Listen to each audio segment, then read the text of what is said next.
할렐루야. 우리 찬양 받으신 주님께 영광의 박수.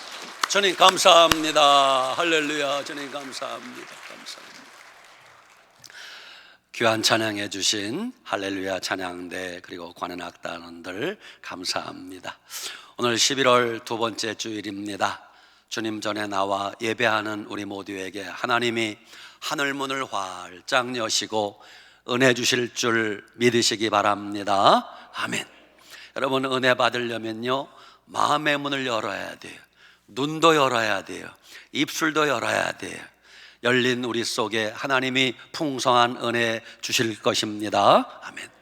오늘 여러분에게 증가할 말씀의 제목은 시작, 징조와 증상을 잘 살펴보아야 합니다.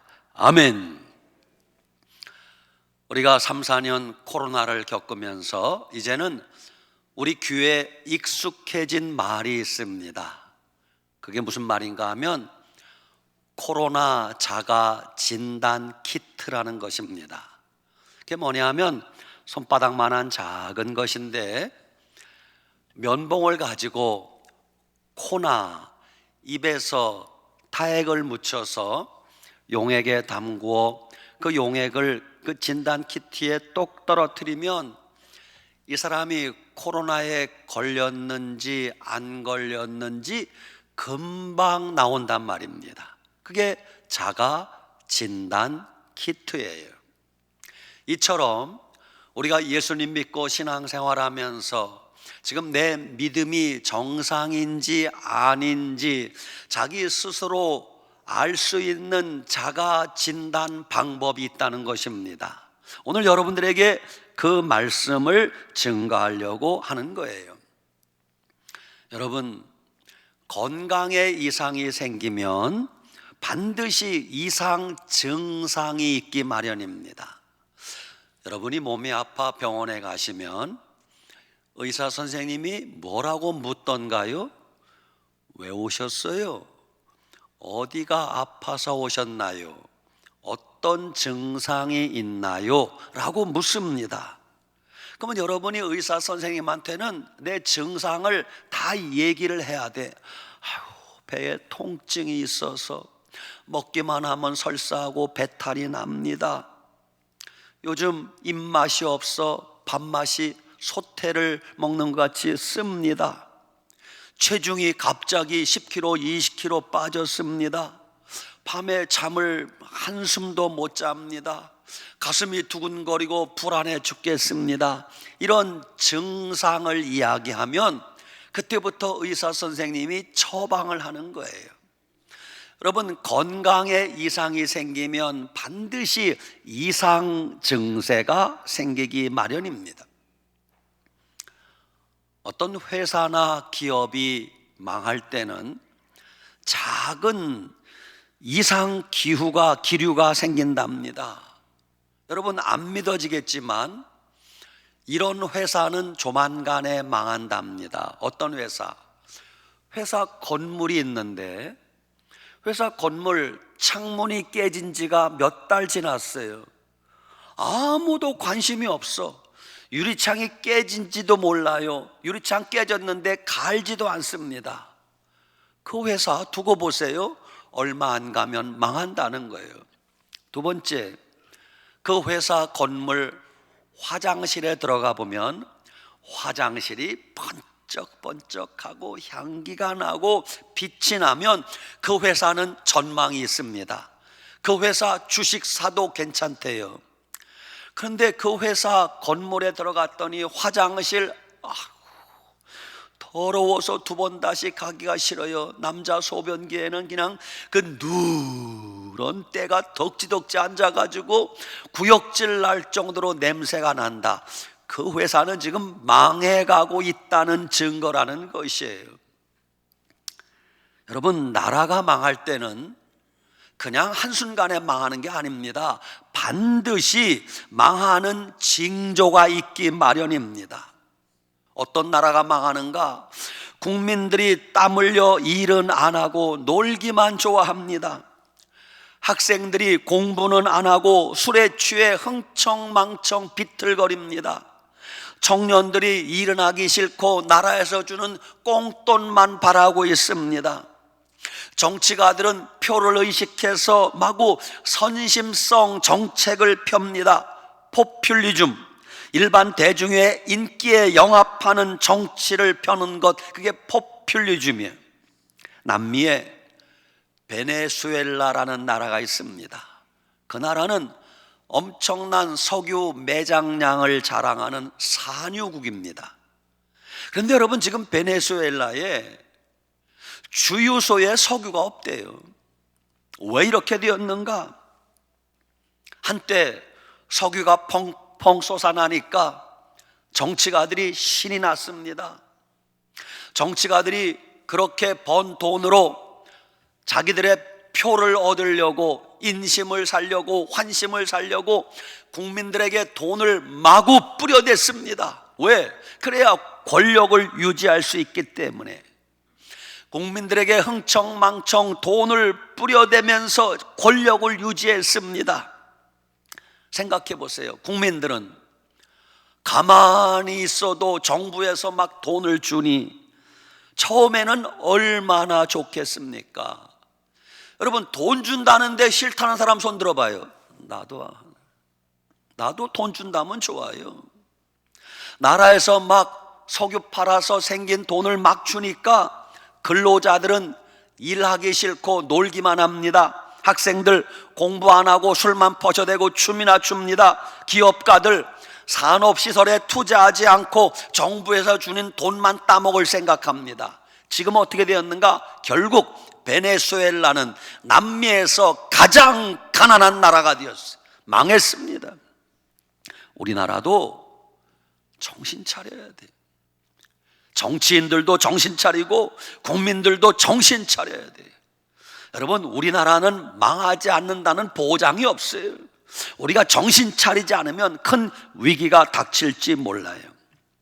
이처럼 우리의 믿음과 신앙도 병들면 다음과 같은 징조와 증상이 생기게 돼 있다는 거예요. 오늘 빌립보서 1장 27절 28절 읽었는데, 우리가 복음에 합당한 생활을 하면 구원의 징조가 나타날 것이고, 우리가 복음에 합당한 생활을 하지 못하면 멸망의 징조가 나타난다는 것이에요. 여러분, 자기가 자기를 진단해 보세요. 나는 복음에 합당한 생활을 하고 있는가, 아니면 합당치 않은 생활을 하고 있는가? 그것을 어떻게 진단할 수 있는가? 지금부터 말씀을 잘 들어보세요. 첫째, 내가 지금 예수님 믿고 신앙생활하면서 기쁨과 감사가 없다면 위험한 신호입니다. 데살로니가전서 5장 16절이야. 항상 뭐하라? 기뻐하라. 쉬지 말고 기도하라. 범사에 감사하라. 여러분, 이거 외우기만 하고 잊어버리면 소용없어요. 여러분, 예수님 믿고 구원받은 기쁨 왜 잃어버렸어요? 예수님 믿고 죄사함 받은 기쁨 왜 잃어버렸어요? 예수님 믿고 하나님 자녀된 기쁨 왜 잃어버렸어요? 예수님 믿고 내가 이제 지옥 가지 않고 천국 가게 되었구나, 그 기쁨 왜 잃어버렸습니까? 그 기쁨 도대체 어디 갔습니까? 이 사람이 하나님의 자녀인지, 이 사람이 마귀의 자녀인지 알 수 있는 방법이 있대요. 그런데 정확한 것 같아요. 이 사람이 하나님의 자녀인지 마귀의 자녀인지, 예수님 믿고 신앙생활하면서 마음에 기쁨이 있고 감사가 넘치는 사람은 볼 것도 없이 하나님의 자녀라는 거예요. 그런데 마음에 기쁨도 없고 감사도 없고 늘 원망, 불평, 짜증 그런 속에 살면 하나님의 자녀가 아닐지도 모른다는 것이에요. 세브란스 병원의 국제진료센터 소장이신 인요한 박사님이 날카로운 지적을 했어요. 지금 우리나라 대한민국 국민들은 전 국민이 화가 나 있는 것 같아요. 전 국민이 화가 나 있는 것 같아요. 우리나라 감사한 일이 얼마나 많은지 모른대. 그런데 우리 국민들이 감사할 줄 모른대.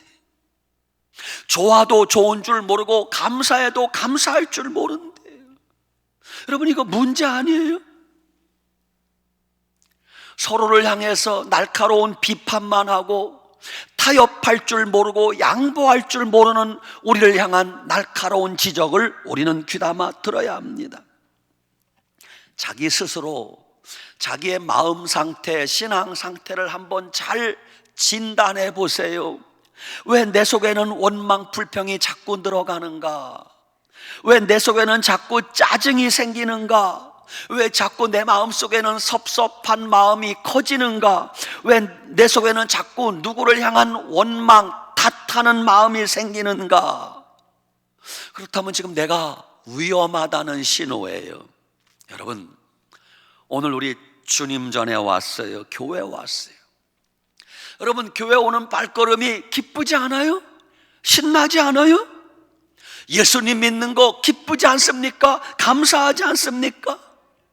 여러분, 늘사랑교회, 여러분은 잘 모르지만 포항시내 약 400여 개의 교회가 있다고 그래요.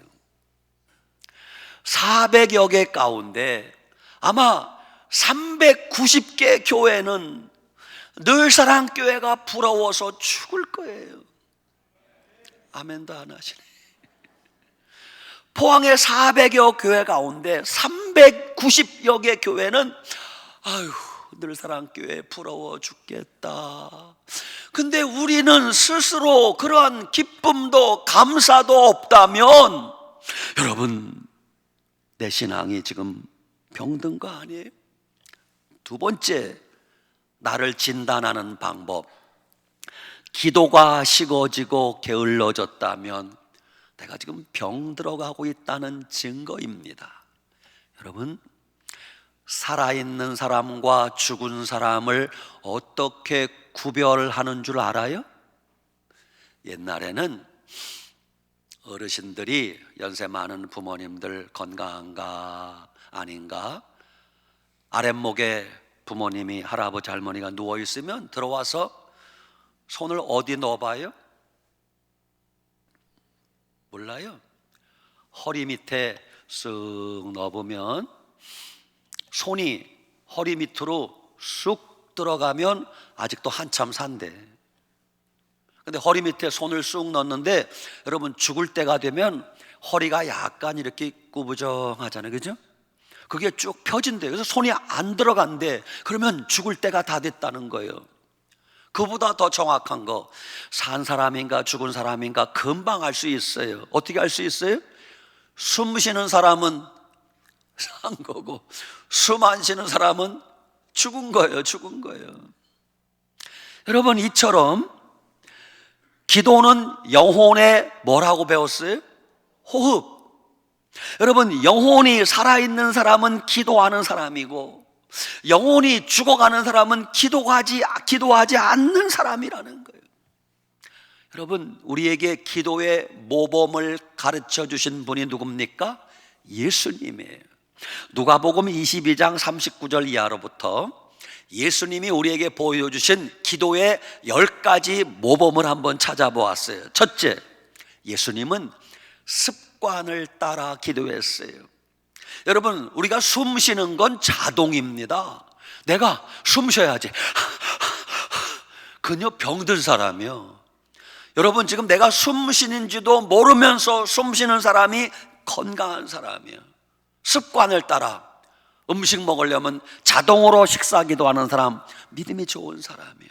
예배 드리려면 자동으로 기도하는 사람, 그 습관, 그 여러분 믿음이 좋은 사람이에요.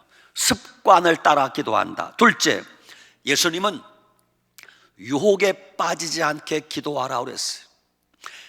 오래전 에덴 동산에서 아담과 하와를 유혹하던 뱀, 사탄 마귀가 지금도 살아서 활동합니까? 죽어서 없어졌습니까? 지금도 활동하고 있어요. 여러분, 사탄 마귀의 유혹을 이기려면 뭐 해야 돼? 기도해야 돼요. 세 번째, 예수님은 감람산에 올라가 무릎을 꿇고 기도하셨대요. 여러분, 기도하는 자세도 중요해요. 우리가 어쩔 수 없이 의자에 앉아 있기는 하지만 만약에 여러분 기도할 때 팔짱 끼고 다리 꼬고 껌 씹어가면서 기도 안 됩니다. 기도하려면 자세도요, 가지런히 아무도 없을 때는 무릎을 딱 꿇고 두 손 모으고 한번 해보세요. 기도가 달라져요. 기도하는 자세도 중요합니다. 네 번째, 예수님은 십자가 지시기 전에 아버지여, 할 수만 있으면 이 잔을 내게서 지나가게 하옵소서. 그러나 나의 원대로 마옵시고 아버지 원대로 되길 원합니다. 예수님은 아버지의 뜻을 찾으며 기도했어요. 내 뜻대로 마옵시고 아버지 뜻대로 되길 원합니다. 이게 진짜 수준 높은 기도입니다.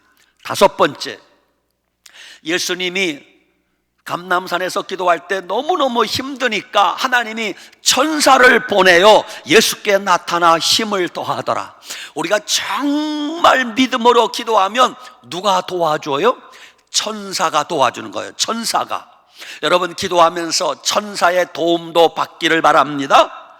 여섯 번째, 예수님은 힘쓰고 애써 더욱 간절히 기도하시니 그래요. 여러분, 기도 설렁설렁 하는 거 아닙니다. 대충대충 하는 거 아닙니다. 예수님도 기도할 때 힘쓰고 애써서 더욱 간절히 기도했대요. 일곱 번째, 예수님은 땀이 땅에 떨어지는 핏방울 같이 되었대요. 여러분, 우리 그 정도는 기도 안 해봤잖아요. 얼마나 진액을 짜내며 기도했는지 땀방울이 핏방울 되도록 기도하셨다.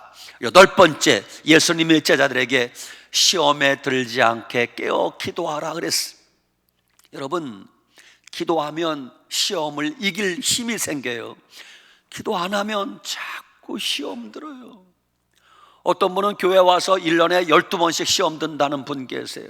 이게 마음에 안 들고 저것 때문에 시험 들고, 자기가 입으로 자기가 그래. 목사님, 나 시험 들어서 교회 안 가요.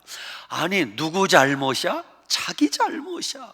여러분, 기도 생활하면 그까짓 거 시험거리가 될 수도 없는데 별걸 가지고 다 시험 들었다고 해요. 누가복음 5장 16절에 예수님은 한적한 곳에 가셔서 기도했대요. 여러분, 기도할 때는요, 시끄러운 거 다 차단해야 돼요. 사람도 만나지 말고 핸드폰도 꺼버리고 텔레비도 꺼버리고 한적하게 주님 생각만 해야 기도가 되는 거예요. 마지막 열 번째, 누가복음 6장 12절, 예수님이 밤이 새도록 기도하셨대요. 때로는 밤이 새도록. 그러니까 심야 기도에도 중요해요, 안 해요? 중요해요. 여러분은 이 예수님의 10가지 기도 방법 가운데 나는 몇 가지나 예수님 닮았다고 생각하십니까? 여러분, 기도 그냥 눈 감았다 뜨는 정도 기도를 말하는 게 아니에요. 정말로 간절한 뜨거운 애타는 기도가 있어야 돼요. 기도가 얼마나 중요한가. 기독교 2000년 역사에 예수님을 가장 닮은 분 한 사람을 꼽으라면 성 프랜시스를 꼽는데요. 그 성 프랜시스가 유명한 말을 했어요. 성도가 타락하는 3가지 이유가 있는데 그 첫 번째가 뭐냐? 기도를 게을리할 때 타락한다고 그랬어요. 여러분, 기도를 게을리하면 타락하게 되는 것이에요. 그렇습니다. 이만큼 신앙생활의 기도가 중요하다는 걸 알아야 돼요.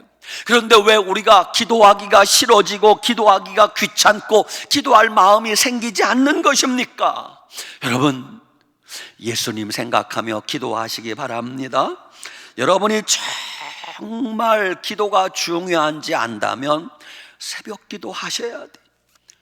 기도라는 단어만 들어가면 심야 기도 해야지, 수요일 저녁 예배 기도해야지, 중보 기도 해야지. 기도에 마음이 가 있는 사람이 신앙이 살아있는 사람이에요. 여러분, 절대 기도 없이는 믿음이 자라지 않아요. 기도 없이는 신앙이 회복되질 않아요. 기도 없이는 은혜 받기 힘듭니다. 여러분, 기도 생활 회복하시기 바랍니다. 제가 이 간증을 여러 번 했는데 또 들었어요. 부산에 어떤 따님이 자기 아버지 이야기를 글로 썼어요. 아버지가 부산의 어느 교회 장로님이래요. 장로님이 아들 장가를 보냈어요. 믿음 좋고 착한 며느리를 얻었습니다. 1년 뒤에 손녀딸을 낳았어요. 그래서 그 딸을, 손녀를 주님의 은혜에서 준이라고 지었습니다. 그 손녀딸이 태어난 지 1년쯤 되어 돌이 되어갈 무렵 며느리가 암에 걸렸어요. 그래서 온갖 병원 치료를 다 했는데도 안 낫는 거예요. 뭐 기도 안 해봤습니까? 안 낫는 거예요. 마지막엔 대학병원의 의사 선생님이 장로님을 부르시더니, 어르신 죄송합니다. 며느리는 더 이상 살기 힘듭니다. 이제 장례식 준비하시기 바랍니다. 청천벽력 같은 소리라는 거예요. 그게 장로님이 어린 손녀딸을 병원에 둘 수 없어 어린 손녀딸을 데리고 집에 왔어요. 왜? 장례식 준비하려고. 장로님이 집에 와서 소파에 앉아 넋이 나갔습니다. 아휴, 저 젊은 며느리가 죽으면 아들은 어떻게 되나, 손녀딸은 어떻게 되나, 기가 막히잖아요. 넋을 잃고 있는데 손녀딸은 아무것도 모르고 할아버지 집에 와서 재롱을 피우고 있습니다. 여기 할아버지 할머니들 핸드폰에 다 누구 사진이 저장돼 있어요? 다 손자 손녀들이야. 그렇게 예쁘대요. 장로님이 넋이 나가 있는데 갑자기 생전 듣지도 못한, 경험하지 못한 하나님의 음성이 들렸답니다. 뭐라고? 아들아, 예 주님, 준이를 보라. 손녀딸 이름을 부르는 거예요. 왜요 주님? 물었어요. 주님이 두 번째 말씀하십니다. 며느리가 죽으면 내가 키워야 되지 않겠느냐? 주님 너무 잔인하세요. 며느리 죽으면 누가 키워요? 아들은 출근해야지. 그 할아버지 내가 키워야지. 그래서 대꾸했대요. 주님, 그래서 데리고 왔잖아요. 세 번째 주의 음성이 들립니다. 너희 교회를 보아라. 왜요 주님? 내가, 할아버지인 내가 손녀딸 주은이를 사랑하듯이 내가 교회를 사랑하노라.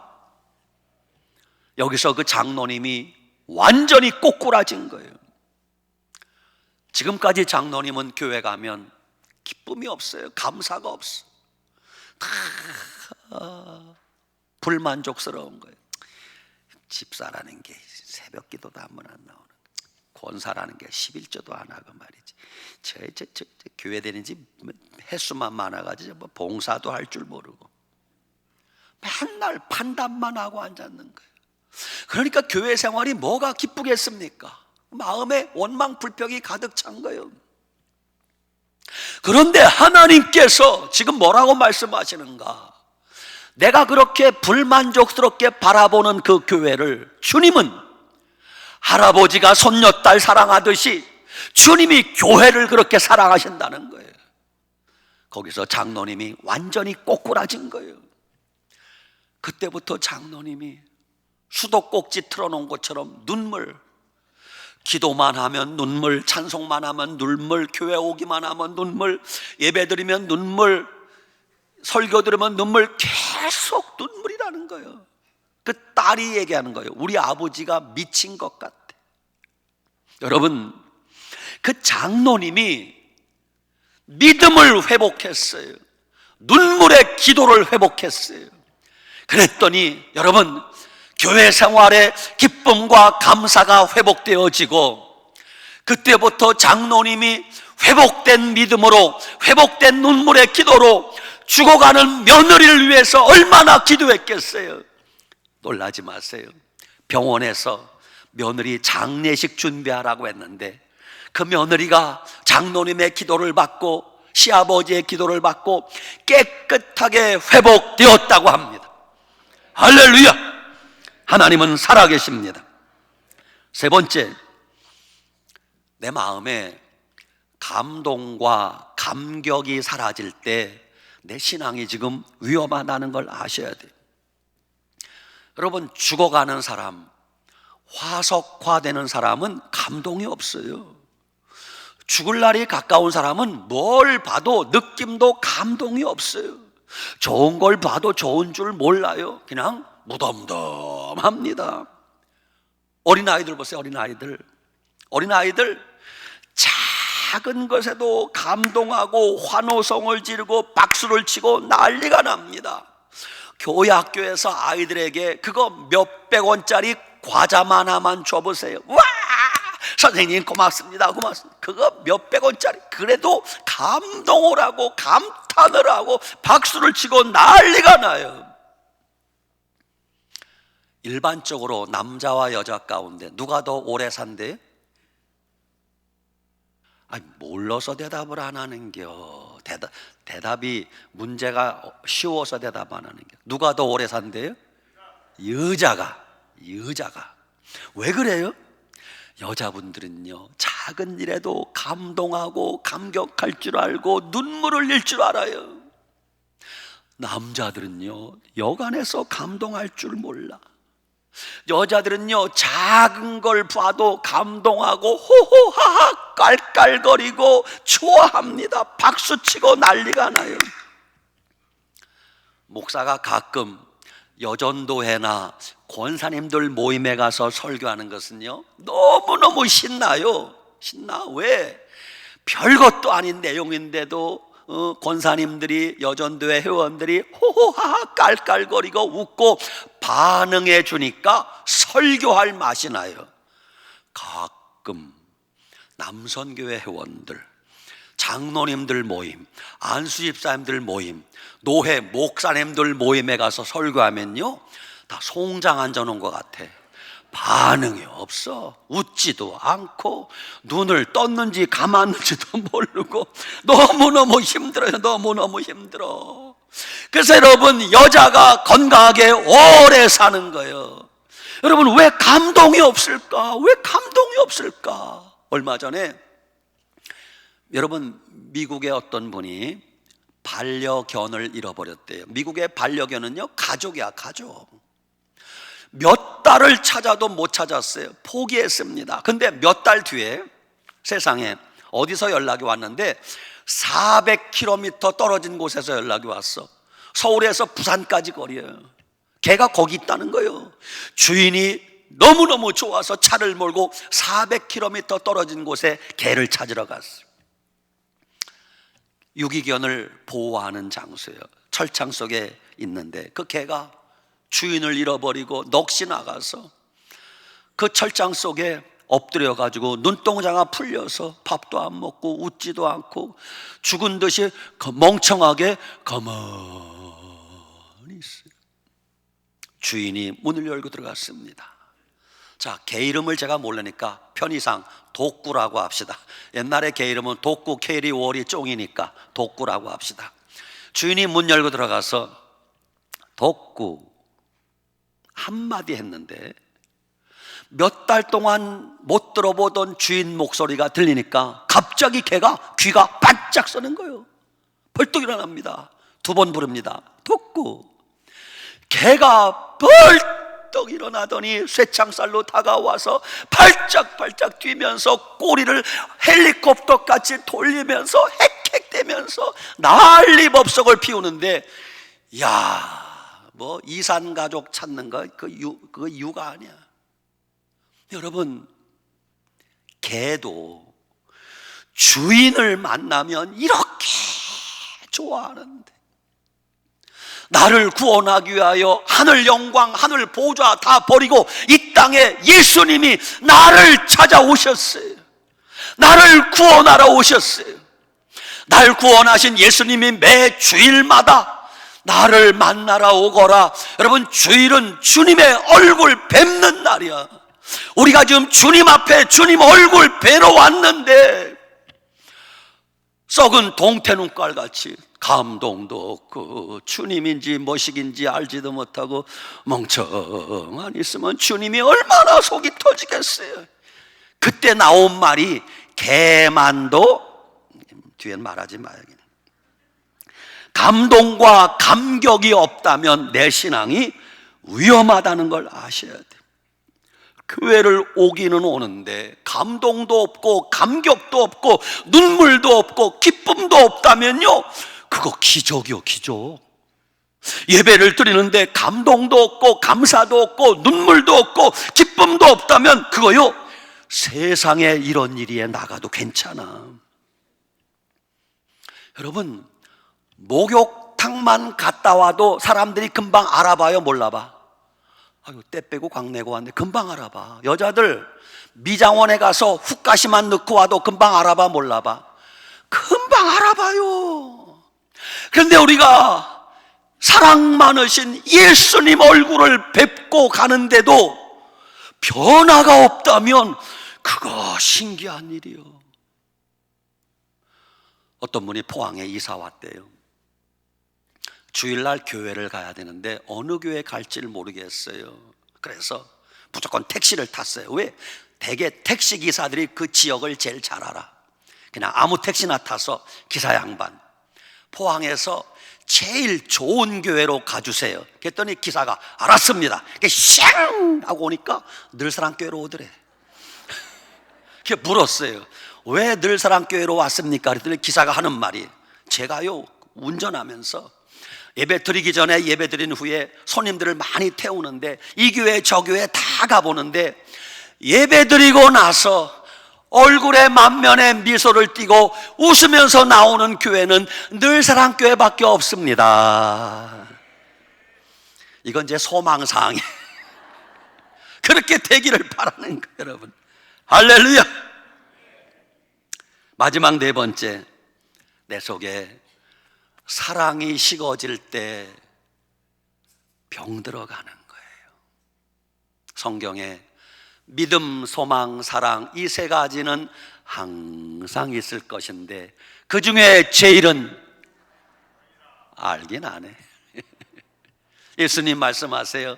내가 너희를 사랑한 것 같이 너희도 서로 사랑하라. 아멘. 예수님이 하나님이 세상을 이처럼 사랑하사 독생자를 주셨으니. 여러분, 교회 오면 난 정말로 우리 장로님들 뵈면 가슴이 뛰고 너무 감사해. 아유, 장로님들 고맙습니다. 너무 감사하고. 예전에 그 씩씩하던 장로님이 허리가 조금 굽으신 게 마음이 아프지, 장로님 뵈면 여러분 기쁘고 감사하지 않아요? 권사님 뵈면 아이고 권사님 아이고 너무 좋아라, 기쁘고 감사하고, 집사님 뵈면 신나고 기쁘고 감사하고. 여러분, 예수님께서 사랑하는 사람을 우리도 사랑해야 돼요, 미워해야 돼? 옳지. 예수님이 십자가 보혈로 핏값 주고 산 사람을 우리도 사랑해야 돼요, 미워해야 돼? 사랑해야 돼요, 여러분. 예수님이 사랑하는 사람을 우리가 미워한다면 주님이 기뻐하실까, 슬퍼하실까? 슬퍼하세요. 여러분, 우리 서로 사랑하시기 바랍니다. 결론입니다. 오늘 자기가 자기 믿음을 자가 진단해 보시기 바랍니다. 내 속에 기쁨과 감사가 있는가? 내 속에 뜨거운 기도 생활이 있는가? 내 속에 감격과 감동이 있는가? 내 속에 주님을 향한, 교회를 향한, 성도를 향한 뜨거운 사랑이 있는가? 여러분, 오늘 말씀 가슴에 새기고 자기 자신의 믿음을 잘 진단해서 신앙생활, 예전에 주님과의 첫사랑 회복하는 우리 모두가 되시길 축원합니다. 아멘. 기도하겠습니다.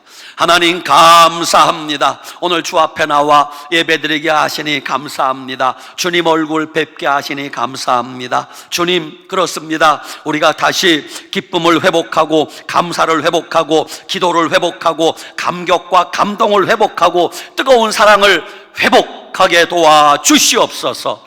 예수님 이름으로 기도드리옵나이다. 아멘.